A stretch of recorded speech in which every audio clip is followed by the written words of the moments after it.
Welcome to this update. As you can see, what I've done now is I finally joined the boards properly, and down there is some scenery. It's rough scenery, but the idea is if you're standing to one side at an exhibition, the trains are going off somewhere and you'll see a little bit of the scenery as they disappear off into the distance rather than just some boards. It's pretty basic, but I'm pleased with it, and more importantly, the boards do join up properly now for the first time. I've only just done it and I've never done it before, so I couldn't use the traditional brass screws that's recommended for joining boards together, because I put it mistakenly onto this foam stuff, the track directly, because I wanted to put in the river. It would have made sense really to build the landscape up and then to cut a piece out for the river, but I didn't do that, so I had to live and learn. Now you can see a view of the box, signal box. It's got some line, it's got like a fire effect in the corner. You can quite see him, but there is a signalman hard at work in there.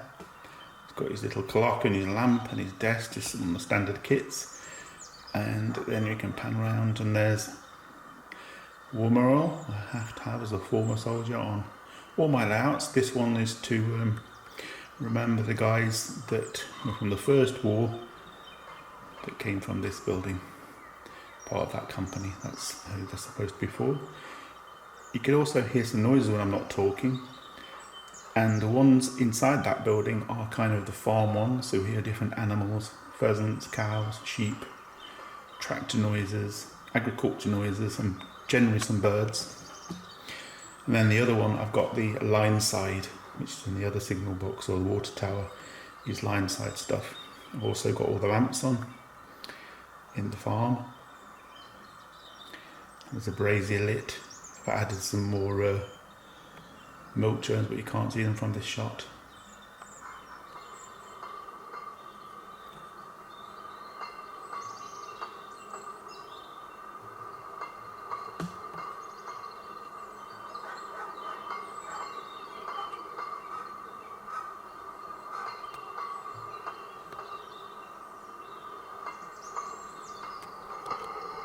Another thing I'm going to add somewhere on the layout is these scouts bringing some churns up to be filled up, helping the war effort in the part they're on. Note the dead insect, for some reason, I don't know why it is. Flies and wasps coming from outside, because I have these doors open quite a lot. And they always die around the water. I don't know why that is, but it happens a lot. But anyway, there on that. I've still got the final background picture to sort out for the river. I'm not happy with that one, but it's just a placeholder.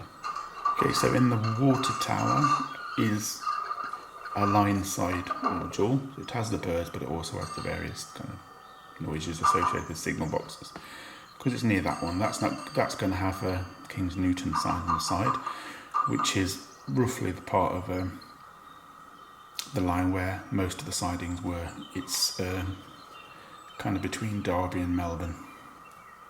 And I'm just panning you now into some of the work I've been doing. And that's to do with the Longmoor Railway. I'm going to bring in some of it. And it's going to be a breakdown train. They had a breakdown train. It wasn't exactly these wagons because they were from the First World War. Some of the wagons were that you can't get anymore. And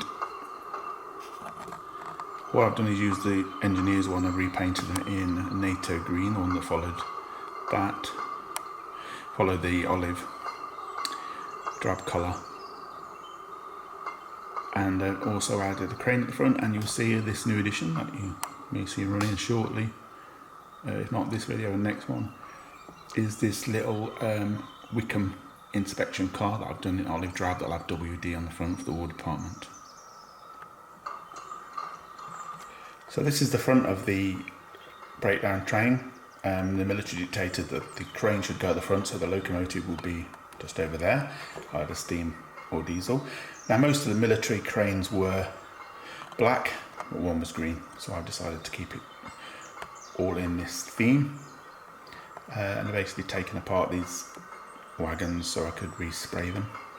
And it is the proper NATO colour I've got from a special supplier of paints.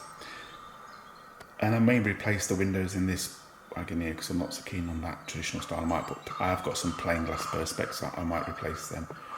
And then likewise the van, although there was a small van like that in the breakdown train in the Longmoor books, I may replace it for a slightly bigger one that's got the double doors on it, but I'm working on that. But why I'm talking about those vans, Wessex Wagons, who I bought several of their Longmoor, do some really good reproduction wagons with dapple or dapol, depending on how you say it.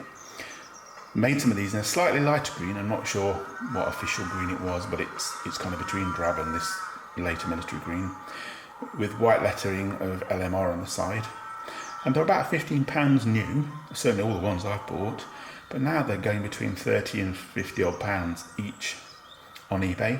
And I was going to bid against some more of this shape, but I thought, you know what, why don't you just make your own? Because I bought a laser colour printer specifically for doing my own water slide transfers for the railway operating division, World War I locomotives I'm doing.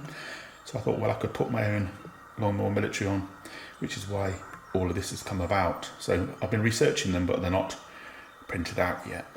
And as you can see here, I've done 2 more of them, painted the same. I've made sure they've got replacement metal wheels on with the spokes.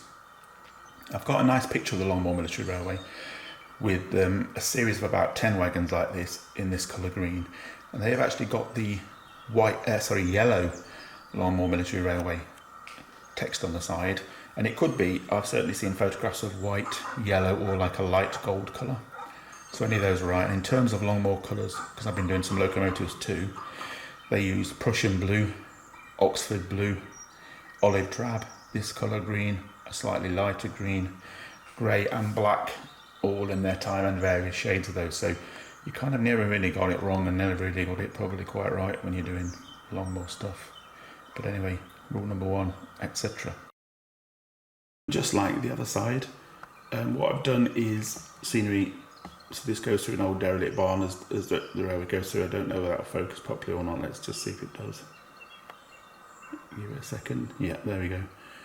Just an old barn, not occupied, not used anymore, but it just gives some, when you're looking down the length of the track, you see that it's going somewhere down the other side, and you can see through there that there's a scenery in the background, so it's not going just into a bit of hardboard, etc. Yes, I've been doing a bit of other painting. 2 Wickham trolleys serve with the Longmoor Military Railway. I've already got the army green version, and this was actually a yellow one I painted in Oxford blue.